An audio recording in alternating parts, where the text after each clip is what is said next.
Sekretaris Daerah, Sekda, Kota Palembang lantik langsung 504 pejabat eselon 2, 34 di lingkungan pemerintah Kota Palembang.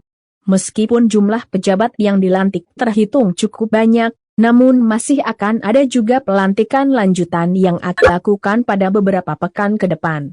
Hal tersebut disampaikan langsung oleh Sekda Kota Palembang, Ratu Dewa usai kegiatan pelantikan di rumah Dinas Wali Kota Palembang, Rabu, 25/5.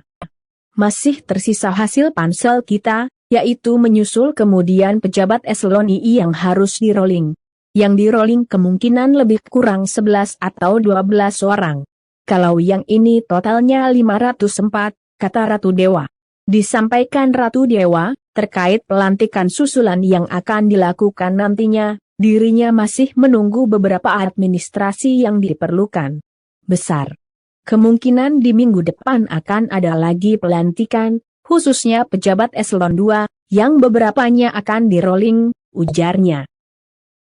Terkait pejabat eselon 2 yang akan di-rolling tersebut, Ratu Dewa menyampaikan bahwa pihaknya sebelumnya telah mendapatkan rekomendasi dari KSN. Tinggal yang kedua penilaian Bapak Wali Kota terkait dengan kinerja. Mungkin ada juga yang sudah beberapa tahun dan diadakan rolling di OPDA ke OPDA yang lainnya. Sifatnya rolling dan pengisian yang kosong kecuali, tambahnya,